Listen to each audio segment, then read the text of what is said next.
The little girl stood silently in the parole office, pale and unnaturally still, their wide eyes empty of emotion.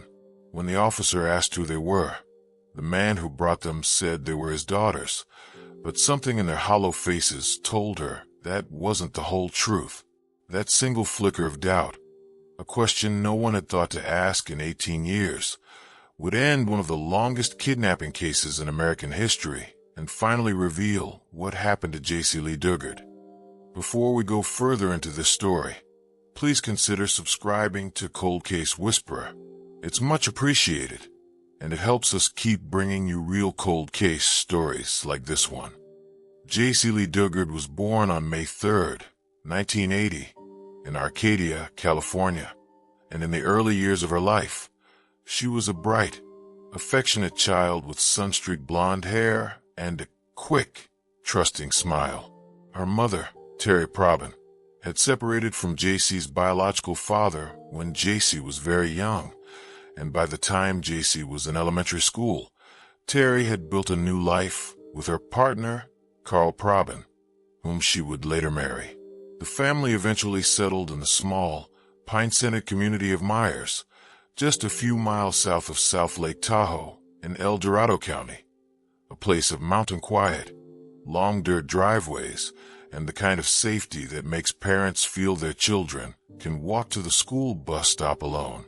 Jaycee attended Meyers Elementary School and had a love of drawing, animals, and the outdoors, and in the spring of 1991, she was an 11-year-old fifth grader looking forward to summer.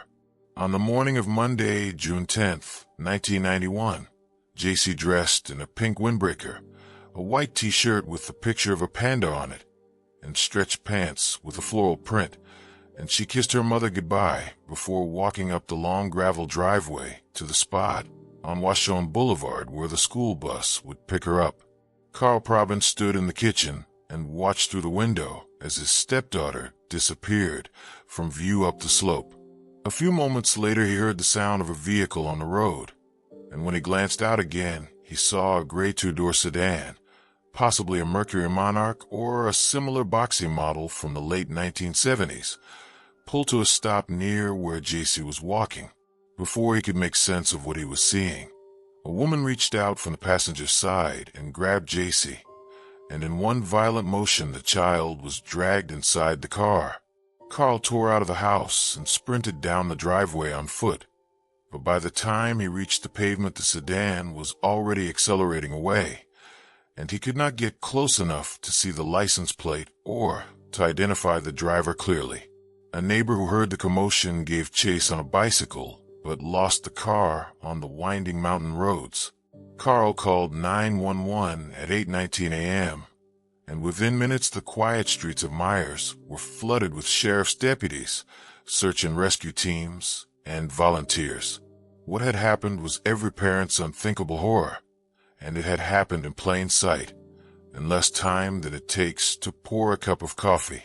The El Dorado County Sheriff's Department immediately issued a statewide Amber-style alert, though the formal Amber Alert system did not yet exist in California, and officers began stopping vehicles and setting up roadblocks throughout the Tahoe Basin and down the routes into Nevada.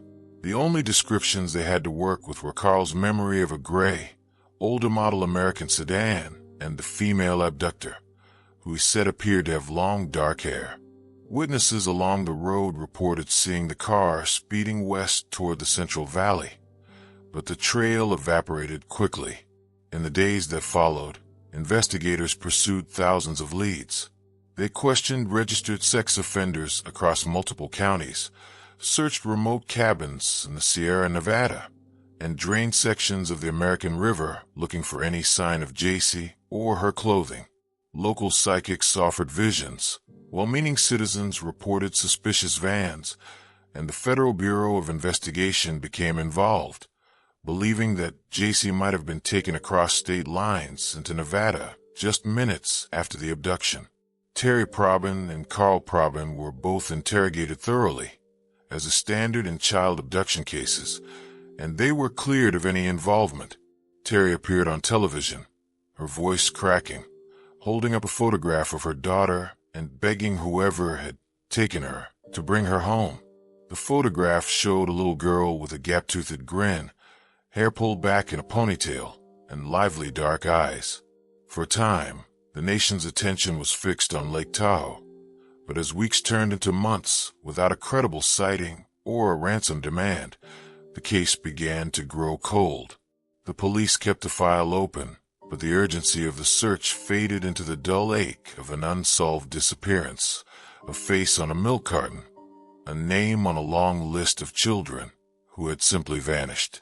What no one knew in those first terrible days was that Jaycee was still alive, and that she was being held less than 200 miles from her home, in a suburban house in Antioch, California.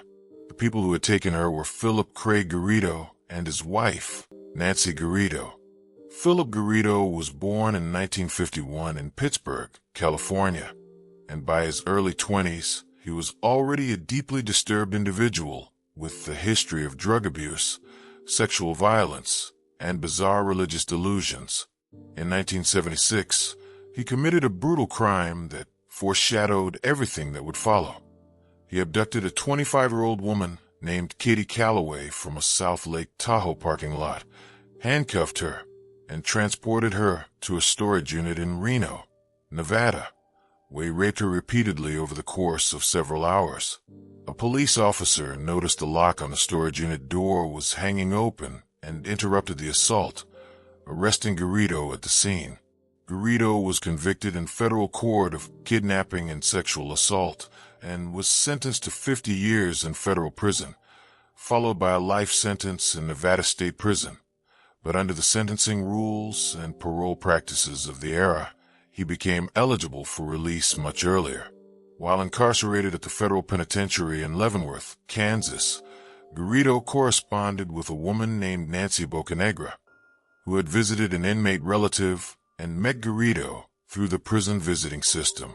Nancy was a somewhat naive and deeply impressionable woman with limited intellectual capacity, and Garrido bent her to his will completely. The two married in a prison ceremony in 1981, and when Garrido was granted parole in 1988 after serving only 11 years, he moved into Nancy's home in Antioch, a Contra Costa County suburb about 45 miles east of San Francisco.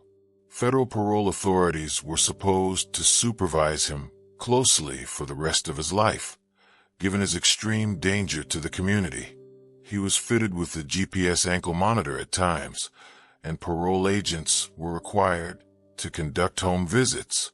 What actually happened, as later investigations would show, was a catastrophic failure of supervision that left Garrido free to construct an elaborate hidden prison in his own backyard. The house at 1554 Walnut Avenue in Antioch was a modest, single-story residence in an unincorporated pocket of the county, close to industrial yards and railroad tracks. Behind the main house, Phillip Garrido, with Nancy's help, built a warren of tarpaulin-covered tents, soundproof sheds, and locked enclosures that were entirely concealed from the street and from the neighbors by a tall wooden fence and thick overhanging trees. Access was possible only through a series of gateways and doors secured with padlocks. It was to this hidden compound that the Garridos brought 11-year-old Jaycee Dugard on the day of her abduction. According to information that would later emerge from investigative interviews and from Jaycee's own account, the gray sedan had driven from Lake Tahoe directly to Antioch, where Jaycee was stripped of her clothing, placed in handcuffs, and locked inside a soundproof shed. In those first hours and days, Phillip Garrido subjected her to repeated sexual assaults, while Nancy served as both a guard and an enforcer, ensuring the child could not escape. Garrido told Jaycee that the outside world was dangerous, that her family had stopped looking for her, and that he alone could protect her. He gave her a new name, Alyssa, and over time, he constructed an entire fictitious reality around her captivity, combining elements of his own twisted religious mania with a system of psychological control designed to keep her compliant and silent. Jaycee, isolated from any other human contact, with no access to television, radio, or newspapers, and with no formal schooling, had no way to verify or challenge anything her captors told her. The years passed in darkness. In 1994, when Jaycee was 14 years old, she gave birth to her first daughter in the squalid conditions of the backyard compound, with only Nancy Garrido to assist in the delivery. 3 years later, in 1997, a second daughter was born. Phillip Garrido was the father of both children, and he treated the entire group as an extension of his own demented patriarchal fantasy, a secret family that he ruled through a combination of fear, religious scripture, and the ever-present threat that if Jaycee or the girls stepped out of line, they would be punished or separated.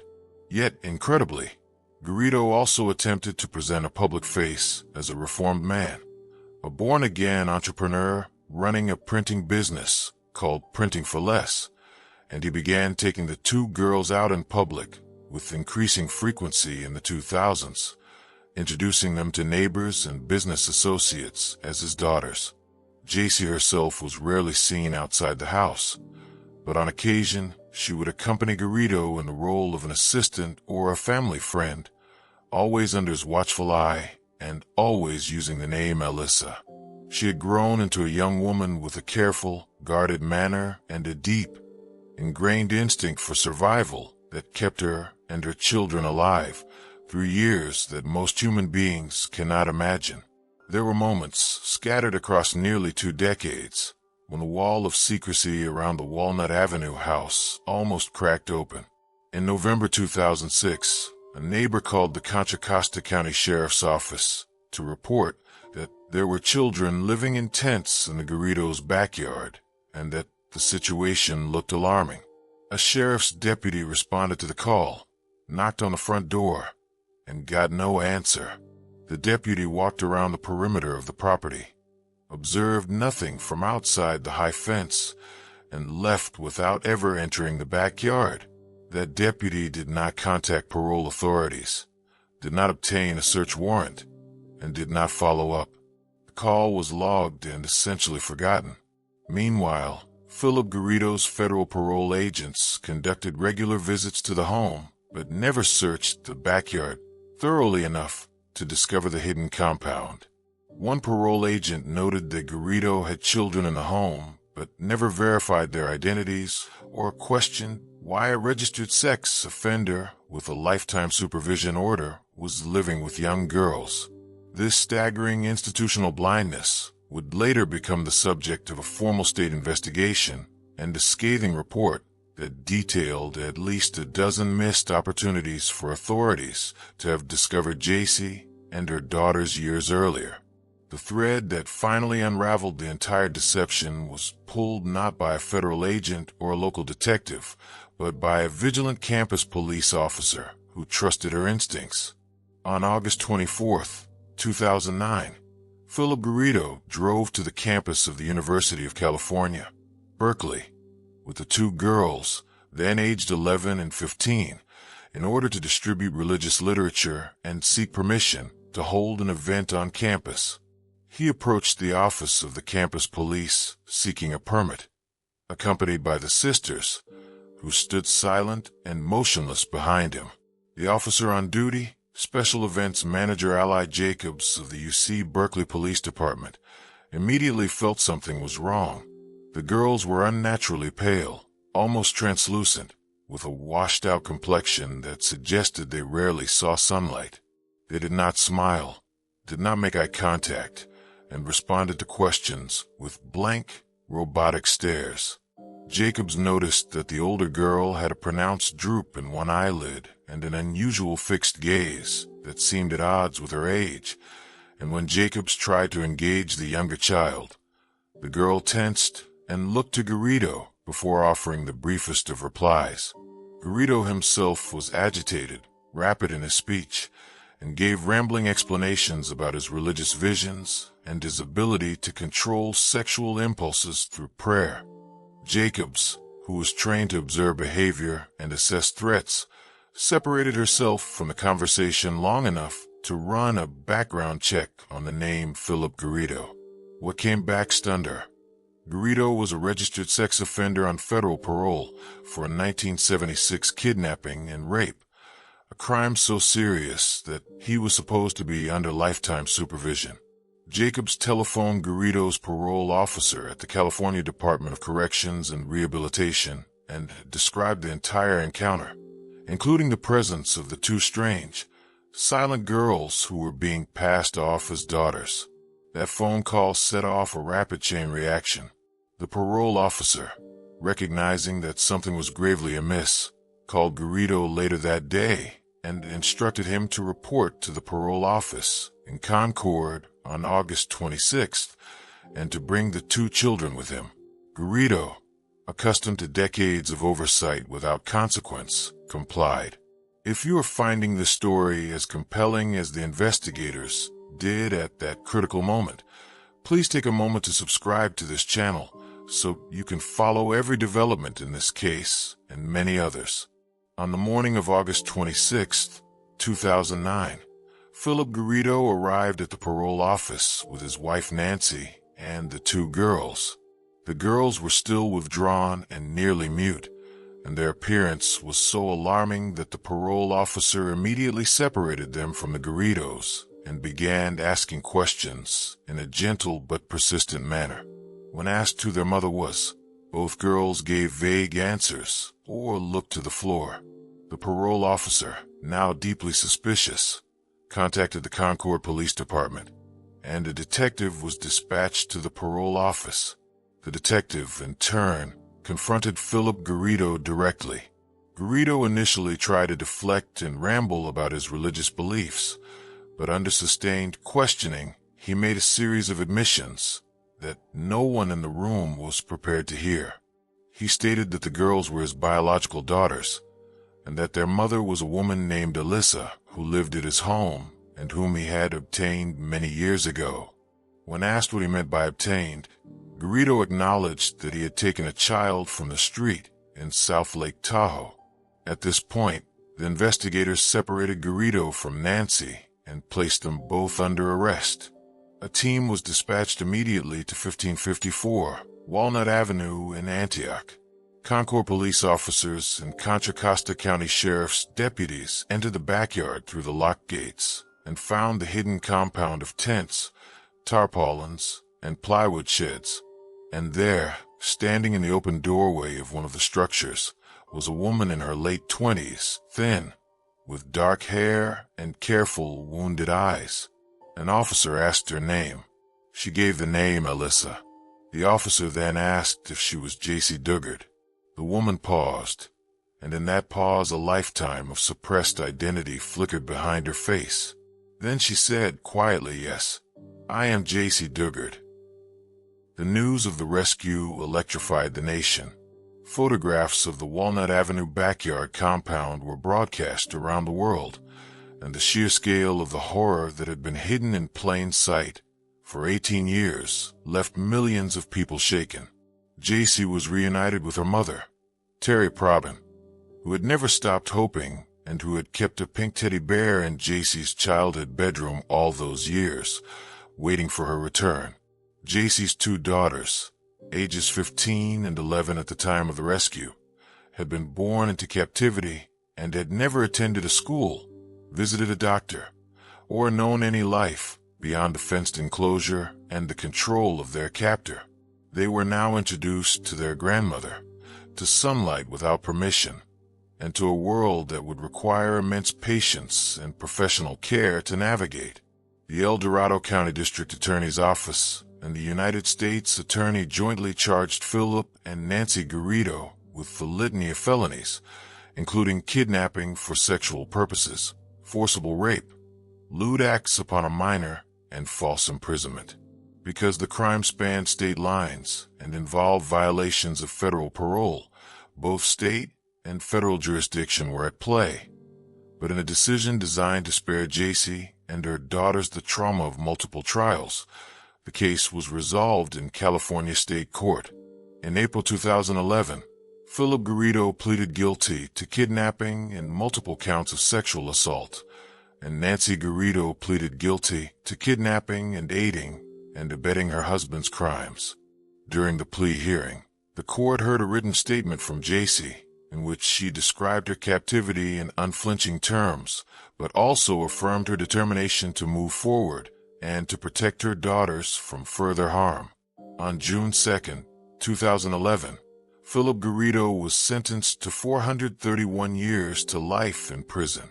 Nancy Garrido was sentenced to 36 years to life. Both were transported to California state prisons, where they will remain until they die. In the aftermath, the failures of the California parole system became the subject of intense official scrutiny. The state of California ultimately paid Jaycee Dugard's settlement of $20 million to compensate for the parole agent's neglect, acknowledging that proper supervision would have uncovered her captivity years earlier. Jaycee herself retreated into a fiercely guarded privacy, purchasing a home in a location that remains undisclosed, where she and her daughters could begin the long, delicate process of healing. In 2011, Jaycee published a memoir titled A Stolen Life, which became an international bestseller and a document of almost unbearable courage.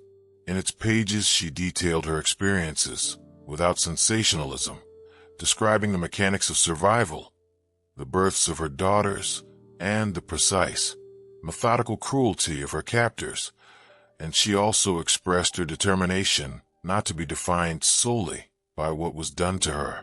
She founded the Jaycee Foundation, an organization dedicated to helping families recover from abduction and trauma, and she has occasionally appeared in interviews to advocate for better child protection laws and to speak about the importance of therapy, animal-assisted healing, and the enduring power of hope. Her daughters, whose identities remain protected, have grown into young women in a world that has, for the most part, respected their right to disappear into normal life. The case of Jaycee Dugard endures in the public memory, not only because of its length and its horror, but because of the strange, stubborn thread of human attentiveness that finally snapped it open. It was not a high-tech investigation or a DNA database hit that set her free. It was a police officer who looked at two quiet girls and understood that something was wrong, and a parole officer who, for the first time in 18 years, asked a question that mattered. Carl Probin, the stepfather who watched helplessly as Jaycee was pulled into a car on a mountain road in 1991, lived for nearly 2 decades under a cloud of misplaced suspicion and private guilt, and when the news broke that she had been found alive, he wept without shame. Terry Probin, the mother who never moved from the area and never changed her phone number, got to hold her daughter again. And Jaycee, who walked to a school bus stop as a child and came back to the world as a woman with children of her own, has had to teach herself and her daughters something that her captors tried to destroy, that the future is real, that it belongs to them, and that it is not built inside a fence. The town of Meyers, tucked into the Tahoe Basin, had carried the weight of June 10, 1991, on its collective shoulders for 18 years, and when the news of Jaycee's rescue broke, the community exhaled a breath it had been holding since the Clinton administration. The school bus stop on Washone Boulevard, a nondescript patch of gravel and pine needles, became an impromptu gathering point where neighbors left flowers, stuffed animals, and handwritten signs that read simply, "Welcome home, Jaycee." Many who lived along that road had watched their own children walk to the same bus stop every morning for nearly 2 decades, and the abduction had permanently altered the rhythm of childhood in the area, replacing casual morning strolls with parental escorts and sidelong glances at every passing sedan. Meyers Elementary School, where Jaycee had been a 5th grader, held a quiet ceremony among staff members who had never forgotten her face, and the El Dorado County Sheriff's deputies who had worked the original case, some of them now gray and retired, spoke publicly about the moment they heard she had been found alive, a moment many of them had stopped believing would ever come. The little pink bedroom that Terry Probin had preserved exactly as it was on the morning her daughter vanished, with the same bedspread and the same collection of plush animals, was no longer a shrine to loss. Terry, who had kept the same telephone number for 18 years in the irrational but stubborn hope that Jaycee might one day dial it, finally received the call she had been waiting for, and within days she was holding her daughter in her arms at a secure location arranged by law enforcement. Carl Probin, the stepfather who had sprinted down the driveway in his socks and watched helplessly as the gray sedan disappeared, and who had endured years of sideways suspicion from those who wondered how a man could see a child snatched and not stop it, was at last publicly and completely vindicated. In interviews after the rescue, he described the overwhelming flood of relief and the strange peace that came with knowing that the chase he began on foot on that June morning had, at long last, reached its end. For Jaycee's biological father, Ken Slayton, the rescue reopened a door that had been closed since Jaycee was an infant. Slayton had been separated from Terry Probin before Jaycee was born, and his contact with his daughter had been minimal and then non-existent as the years passed. Upon learning that she was alive, he reached out to authorities and was granted a reunion in the fall of 2009, and the two began the painstaking process of building a relationship across the enormous void of lost time.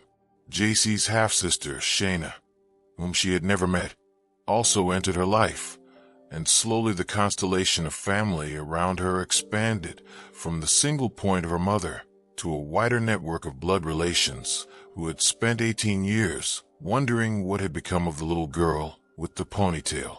The reunion was not the stuff of television movies. It was awkward, halting, and freighted with the impossible task of bridging a chasm that no family should ever have to navigate. But it was real and it was hers.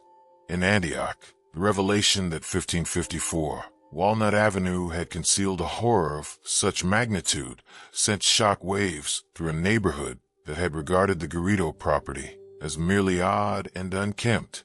Neighbors recalled seeing the two pale girls in the front yard occasionally, always under Phillip Garrido's watchful eye, and many had assumed they were grandchildren or foster children, never dreaming that they were the products of a decades-long kidnapping. The neighbor who had called the Contra Costa County Sheriff's Office in 2006 to report children living in tents in the backyard came forward in the aftermath to express both anguish and anger that her call had not resulted in a thorough search. That deputy's failure to enter the backyard became a focal point of the official investigations that followed, and the Contra Costa County Sheriff's Office conducted an internal review that resulted in disciplinary action and procedural changes. The house itself, with its sinister maze of tarpaulins, soundproof sheds, and padlocked gates, was condemned and demolished in April 2011.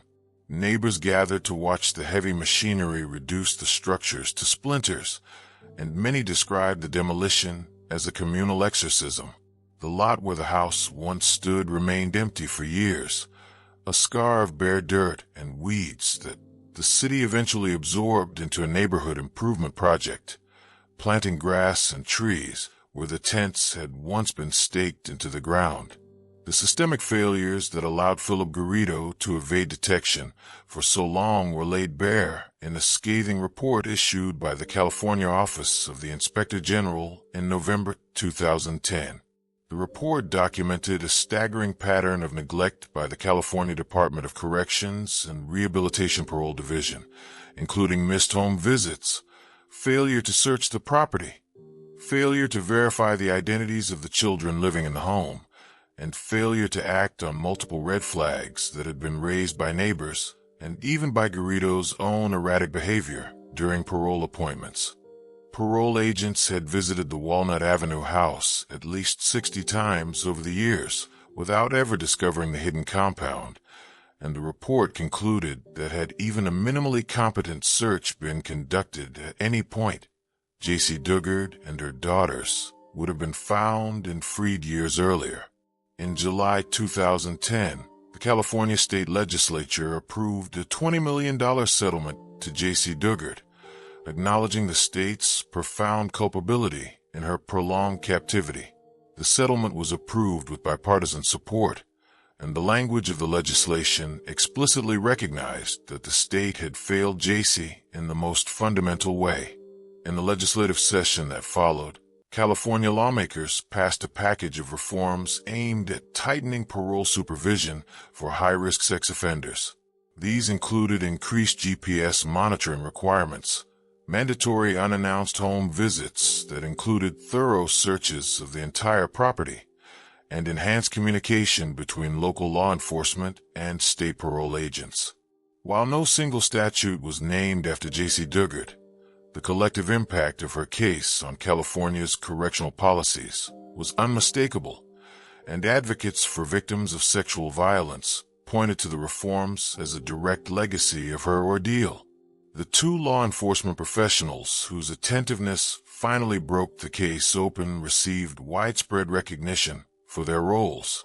Ally Jacobs, the University of California, Berkeley, campus police special events manager who first flagged Phillip Garrido as suspicious and who insisted on running his background check, was honored by the university and by state law enforcement associations for her intuition and persistence.